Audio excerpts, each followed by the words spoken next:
بسم اللہ الرحمن الرحیم۔ السلام علیکم ناظرین، میں ہوں آپ کا میزبان محمد زبیر احمد۔ آپ دیکھ رہے ہیں اس وقت میرا یوٹیوب چینل۔ جلا ڈالی تھی اندلس کے ساحل پر کشتیاں تم نے، جلا ڈالی تھی اندلس کے ساحل پر کشتیاں تم نے، مسلمانوں وہی تاریخ دہرانے کا وقت آیا ہے۔ ناظرین، آج بات کرنی ہے ایک ایسے عظیم الشان، ایک ایسے بہادر ناڈر جرنیل پر کہ جب بھی لوگ بہادری کے قصے سننے کے لیے، کہانیاں پڑھنے کے لیے، یا پھر بہادری کو پریکٹیکلی دیکھنے کے لیے، اس کے بارے میں اسٹڈی کرنے کے لیے تاریخ کا رخ کریں گے تو اس جرنیل کا نام سر فہرست پائیں گے۔ طارق بن زیاد 675 عیسوی 55 ہجری میں الجزائر کے مغربی صوبہ وہران میں پیدا ہوئے۔ 711 عیسوی میں ہسپانیہ یہ اسپین کا پرانا نام ہے، یہاں سے عیسائی حکومت کا خاتمہ کر کے مسلم اقتدار قائم کرنے والے عظیم الشان بہادر ناڈر جرنیل کا نام طارق بن زیاد ہے۔ مسلمانوں نے 756 عیسوی سے لے کر 788 عیسوی تک تقریباً 32 سال اندلس پر حکومت کی۔ جب اندلس کے ساحل پر افواج اس بہادر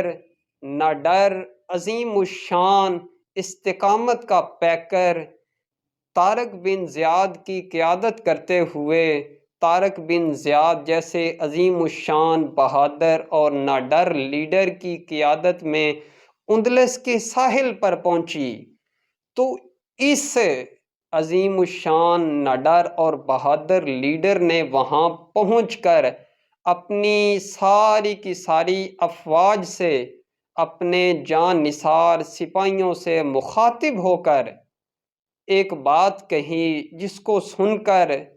پہلے تو ساری کی ساری افواج کو بہت ہی زیادہ تعجب ہوا کہ ہمارا جرنیل کس طرح کی باتیں کر رہا ہے۔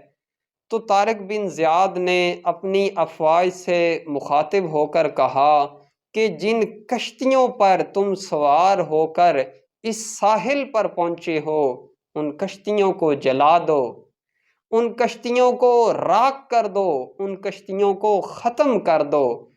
تو انہیں تعجب ہوا، تو انہوں نے اپنے بہادر ناڈر عظیم الشان لیڈر طارق بن زیاد سے سوال کیا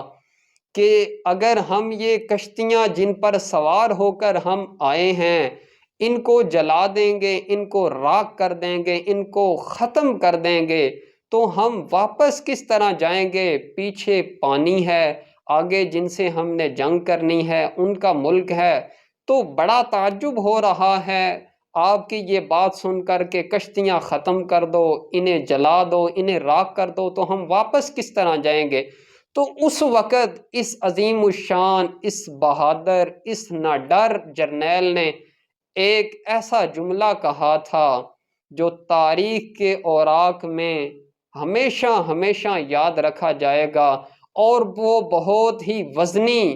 جملہ تھا جو اس ناڈر بہادر عظیم الشان لیڈر طارق بن زیاد نے کہا تھا۔ اس نے اپنی بہادر افواج سے مخاطب ہوتے ہوئے کہا کہ یہ ساری کی ساری کائنات جو ہے، یہ ساری کی ساری زمین جو ہے، یہ اللہ رب العزت کی ہے۔ اس ساری کی ساری زمین کا مالک میرا رب ایک وحدہ لا شریک ہے، اور ہم مسلمان ہیں، ہم نے کلمہ محمد الرسول اللہ صلی اللہ علیہ وسلم کا کلمہ پڑھا ہے، لا الہ الا اللہ محمد الرسول اللہ کلمہ پڑھا ہے ہم نے، ہم توحید کا ایک اللہ وحدہ لا شریک کو ماننے والے ہیں، ہم محمد الرسول اللہ صلی اللہ علیہ وسلم کے پیروکار ہیں، ہم ایک وحدہ لا شریک رب کو ماننے والے ہیں، اور یہ ساری کی ساری جو زمین ہے، اس ساری کی ساری کائنات کا مالک ایک وحدہ لا شریک ہے۔ لہٰذا مسلمان جدھر بھی جاتا ہے وہی اس کا ملک ہوتا ہے، وہ زمین اسی کی ہوتی ہے۔ لہٰذا اپنے اندر سے پیچھے جانے کے خواب مٹا دو۔ سامنے یا تو آپ نے جن کے پاس آئے ہو ان کے ساتھ آپ نے جنگ کرنی ہے، ان کے ساتھ جنگ کرتے کرتے تم نے شہید ہو جانا ہے، اور اگر شہادت نہ ملی، تم غازی ہوئے، تو تمہیں اگر اس جنگ کے اندر فتح ہو گئی تو پھر تم نے ادھر ہی اپنا گھر بنا لینا ہے، ادھر ہی آپ نے مقامی ہو جانا ہے، یہی ملک آپ نے اپنا سمجھ لینا ہے، کیونکہ یہ ساری کی ساری زمین میرے ایک وحدہ لا شریک رب کی ہے۔ تو لہٰذا پیچھے جانے کے سارے خواب تم ختم کر دو، تاکہ تمہارے ذہنوں سے یہ بات ہی نکل جائے کہ ہم نے پیچھے جانا ہے۔ پیچھے جانے کے سارے راستے اور خواب ختم کر دو، اور یہ ایک طرف سے تو ان کا رب کی ذات پر وہ جو عظیم الشان بہادر نہ ڈر لیڈر تھا، اگر سمجھا جائے کہ اس بہادر نہ ڈر عظیم الشان لیڈر طارق بن زیاد کا اپنے رب پر توکل کتنا تھا، یقین کتنا تھا۔ آج کل ہم اپنے رب سے بہت ساری دعائیں بھی مانگتے ہیں، بہت سارے معاملات میں ہم مدد بھی چاہتے ہیں، لیکن جب ہم دعا مانگ رہے ہوتے ہیں اس وقت ہمارا کامل یقین نہیں ہوتا اپنے رب پر، کامل توکل نہیں ہوتا اپنے رب کی ذات پر۔ تو یہ جو ایک واقعہ ہے طارق بن زیاد کی زندگی کا، اس سے ہمیں خالص توکل رب کی ذات پر کرنے کو ملتا ہے، اس سے بہت بڑا سبق مل رہا ہے۔ اس نے کہا کشتیاں جلا دو، پیچھے پانی ہے، آگے ہمارے ساتھ ہمارا دشمن ہے جو ہمارے ساتھ مقابلہ کر رہا ہے، اگر ہم جنگ لڑتے لڑتے شہید ہو گئے تو پھر آگے چلے جائیں گے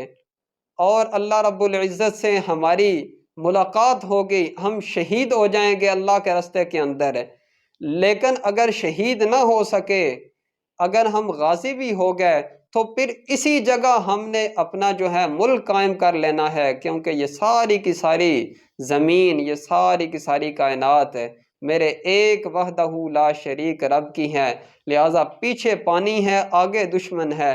اب طارق بن زیاد کا کامل یقین، اور پھر ان جان نثاروں کو مخاطب ہو کر فرمایا کہ پیچھے جانے کے سارے خواب ہی ختم کر دو۔ یعنی کہ اس واقعہ سے ہمیں یہ بھی سبق ملتا ہے کہ جب بھی ہم کوئی بھی کام کرتے ہیں تو توکل اپنے رب پر ہونا چاہیے۔ اللہ رب العزت نے اس جنگ کے اندر فتح دے کے اندلس کو انہوں نے فتح کیا،